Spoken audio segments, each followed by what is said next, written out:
Hello అండి. 2024లో CM ఎవరు వస్తారంట? చంద్రబాబు నాయుడు గారండి. కాన్ఫిడెంటా? అవునండి. ఎందుకనంటారు ఆయన పేరు చెప్పడానికి రీజన్ ఏంటి? ఆయన అభివృద్ధి పనులు చాలా చేశారు కండి రాష్ట్రానికి. ఇప్పుడున్న మరి జగన్ పరిపాలన ఎలా ఉంది? బాగాలేదండి. ఎస్సీలకు అవకాశాలు లేవండి. ఎస్సీ పిల్లల్ని చాలామందిని చంపేశారండి. అవును. సీట్లకి ఎన్ని వస్తాయి అనుకుంటున్నారు? తెలుగుదేశానికి అండి 160 దాకా వస్తాయండి. 160 వస్తాయి అంటారా? మరి వైసీపీ వాళ్ళు అంటున్నారు 175కి 175 మాకే వస్తాయని చెప్పి అంటున్నారు. వాళ్ళు అభివృద్ధి చేయలేదు కాబట్టి అలా చెప్పుకుంటున్నారండి. అభివృద్ధి చేసి చంద్రబాబు నాయుడు గారు కానీ మేము అలా చెప్పుకుంటున్నాం.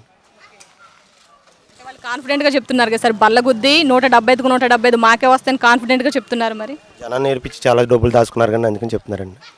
అవునండి. ఎమ్మెల్యేగా ఎవరు వస్తారనుకుంటున్నారు? దీనిలో నియోజకవర్గం చెందిన ప్రభాకర్ గారండి. ఆయనేనండి చాలా అభివృద్ధి చేశారు కానీ రాష్ట్రానికి.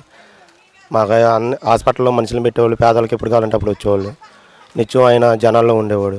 పేదవాళ్ళకి ముందుగా వచ్చి ఆయన చాలా భరోసాగా ఉన్నాడు. పెళ్లి కానుకలు ఇప్పించేవాడు, ఎవరికైనా ఆపదంటే డబ్బులు ఇప్పించేవాడు, బాత్రూమ్ కట్టుకున్న బాత్రూమ్లు ఇప్పించాడు. ఇలా నాలాంటి వాళ్ళకి చాలామందికి అండగా దండగా ఉన్నాడు. నిత్యం ఆయన ప్రజల్లో ఉండే మనిషి, కష్టపడేవాడు.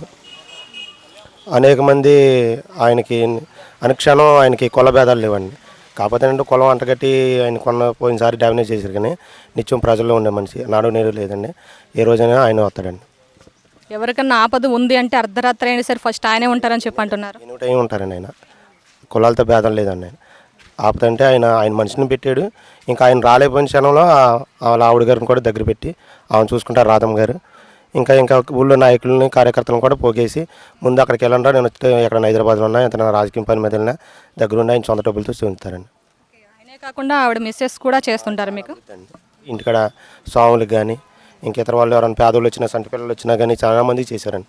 వాళ్ళు చెప్పుకునే మనుషులు కాదండి, చేసే మనుషులండి.